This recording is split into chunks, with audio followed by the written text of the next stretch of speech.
Welcome back to the Great American History class and Mr. Ripley's Fireside Chat number 4. Now some of you might have questioned why Mr. Ripley was doing Fireside Chats at the start of spring. Well, here's the answer for you. Take a look outside. There's snow. There's cold. I'm here by the fire. I'm toasty warm. And I'm ready for some Great American History with a Coke and a smile. So here we go. We're going to be moving on to a new sequence of events. We'll call it a civil rights movement unit of study.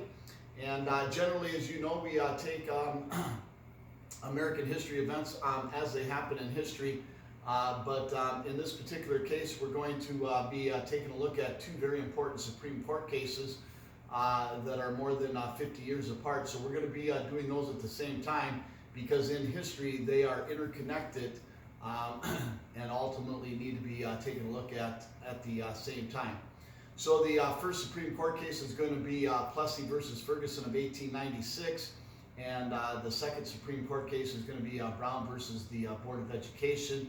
And once we take a look at those two all-important Supreme Court cases, ultimately we're going to be taking a look at some other sequences of events in regards to the civil rights movement as well, that has hopefully brought forth a better America for all Americans.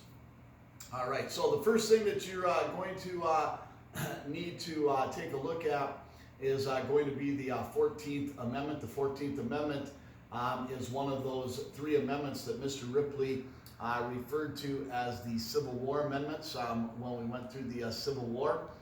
You should all know that the Civil War had two very important outcomes, with number one, the preserving of the Union, which was always President Abraham Lincoln's number one objective, to keep the Union together as one country. But of course, a secondary objective developed with the Emancipation Proclamation and ultimately the freeing of the slaves and the ending of slavery. So by constitutional law, you all should know that the 13th Amendment ends slavery. And then there's going to be the all-important 14th Amendment that was put in to the Constitution just 3 years after the end of the Civil War, which is intended to protect the rights of all American citizens, and especially the newly freed black African American slave that is now a American citizen. And then Amendment number 15, of course, gave the right to vote to the newly freed black male slave who is now a free American citizen. So Amendments 13, 14, and 15 are the Civil War amendments, and we're going to be most interested at this time in Amendment number 14. So let's take a quick look at Amendment number 14, because it becomes the core center focus of the Supreme Court cases, Plessy versus Ferguson and Brown versus the Board of Education. The 14th Amendment was ratified and added to the Constitution officially on July 9th, 1868.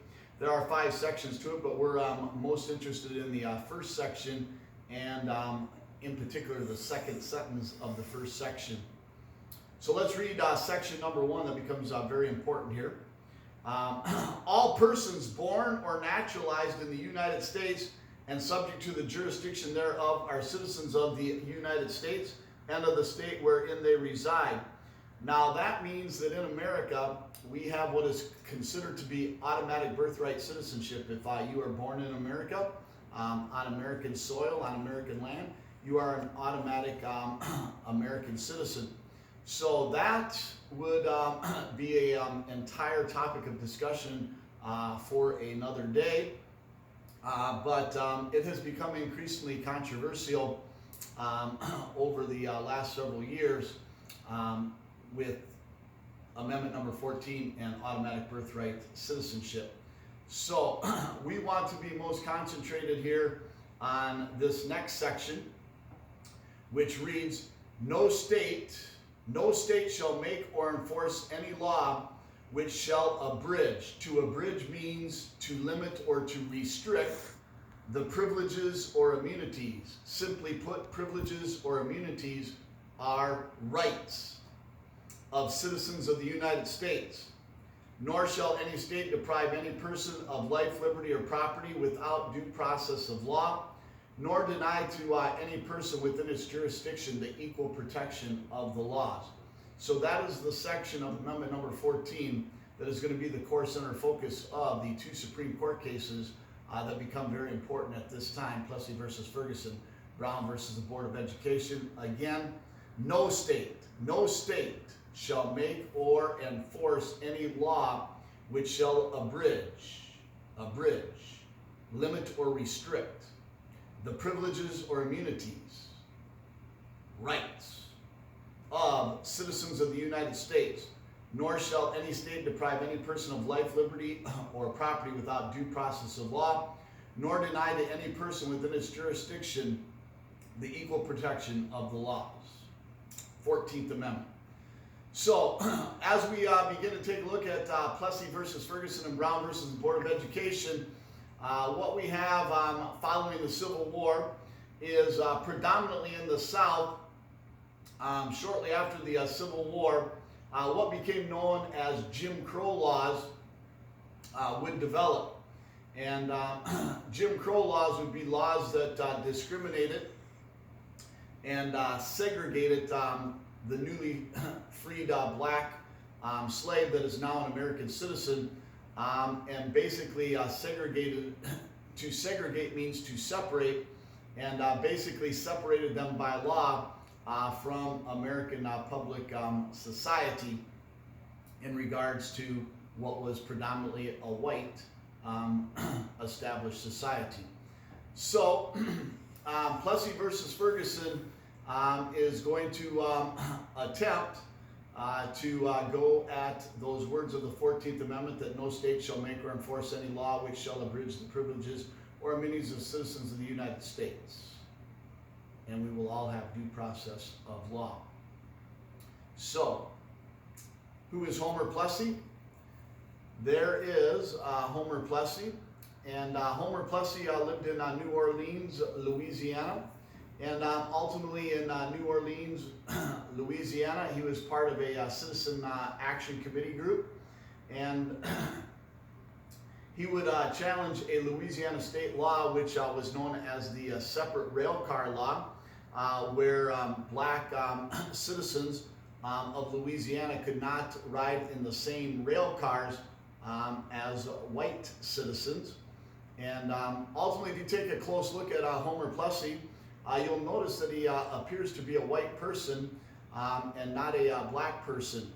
And ultimately, by his genetical biological tree, he is considered to be 7/8 of a white person and 1/8 of a black person.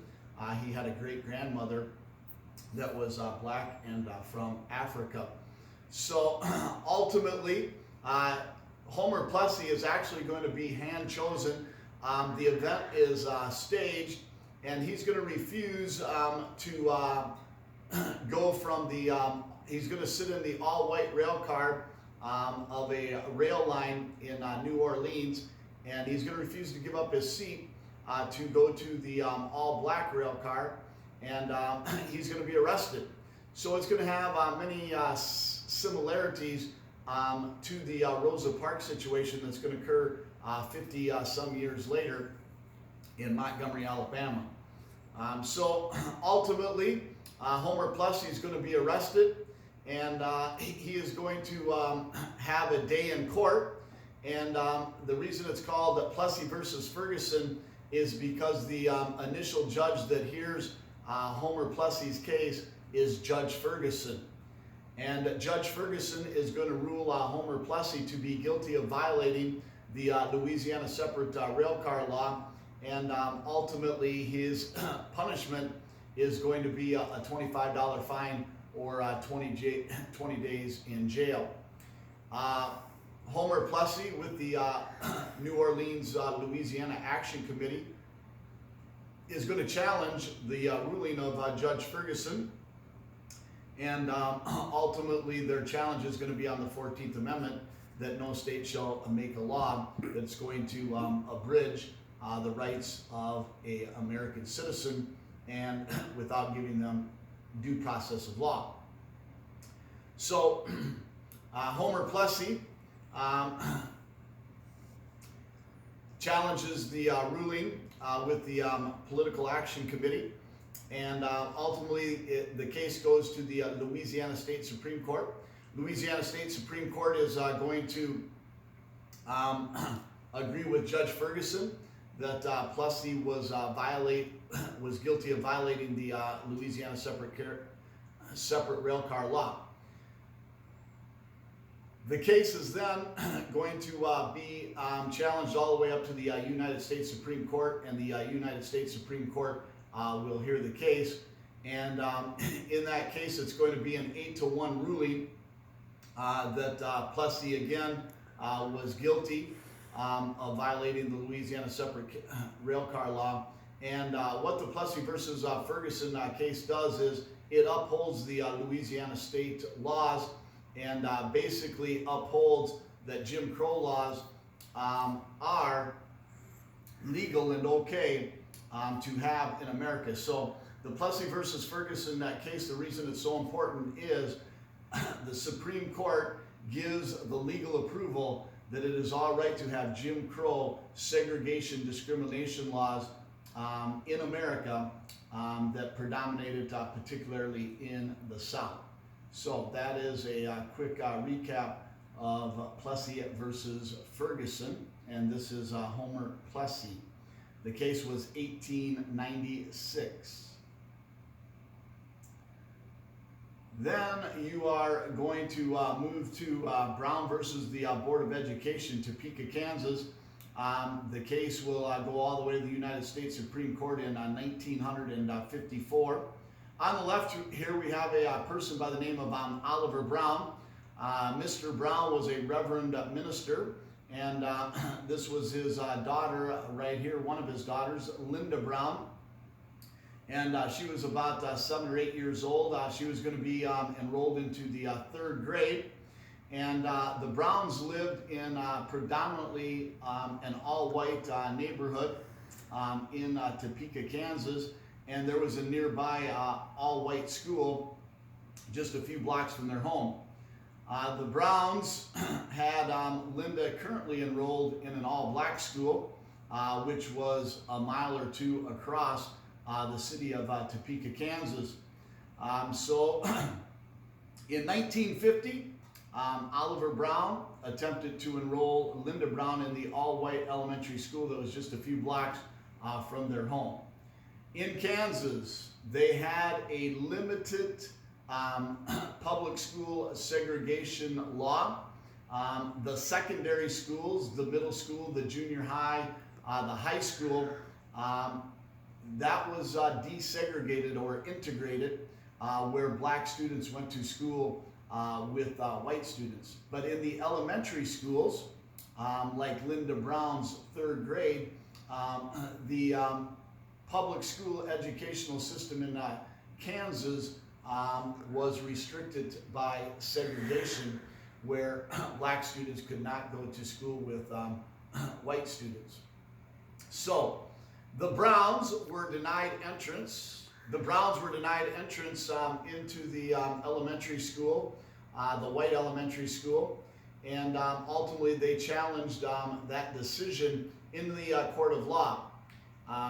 It went all the way to the Kansas State Supreme Court, and the Kansas State Supreme Court held that the Kansas segregation, elementary school segregation, was by law legal, and they cited Plessy versus Ferguson, because in Plessy versus Ferguson, the Supreme Court established what was called the separate but equal doctrine, and the separate but equal doctrine of Plessy versus Ferguson established that as long as there were separate but equal facilities for black people, their rights under the 14th Amendment were not being violated. So the Kansas State Supreme Court said that as long as there were separate but equal schools for black students, their rights under the 14th Amendment were not being violated. The Browns, along with the NAACP, the National Association for the Advancement of Colored People, took the case and challenged the case all the way to the United States Supreme Court. Becomes known as Brown versus the Board of Education, Topeka, Kansas. And ultimately, in a landmark decision, the United States Supreme Court unanimously 9-0 voted in favor of the Brown family and black students and black citizens in general, and they cited that no, separate but equal is no longer the direction course that America will take. So the Brown case is going to lead America down a road of integration and not segregation. Integration would be the inclusion of black citizens in what at that time was predominantly a white majority society. So,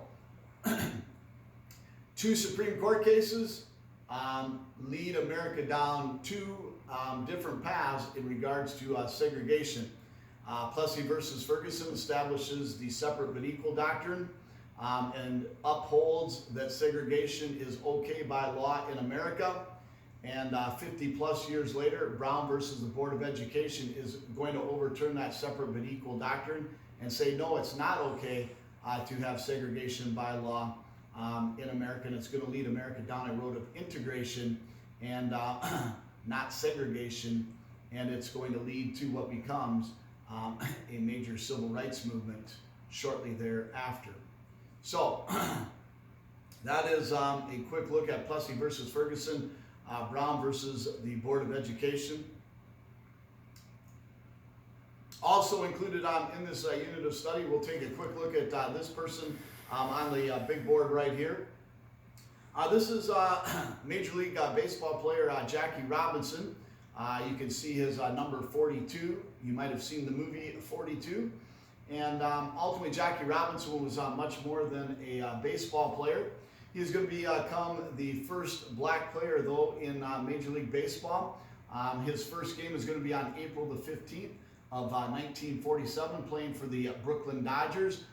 Brooklyn, New York Dodgers. They have since moved to be the Los Angeles Dodgers out in California. So we'll take a quick look at Jackie Robinson and how really baseball is considered America's pastime, but baseball actually was a leading pioneer, so to speak, of the civil rights movement in America, because take a look at the calendar by years, and Jackie Robinson integrates American baseball in the major leagues in 1947. That is 7 years ahead of the Brown versus the Board of Education ruling of 1954. And I will tell you how impactful Jackie Robinson breaking into the major leagues as the first black player was in America. Just the following year, President Harry S. Truman, who ultimately dropped the final approval for the gave the final approval for the droppings of the two atomic bombs to end World War II against Japan.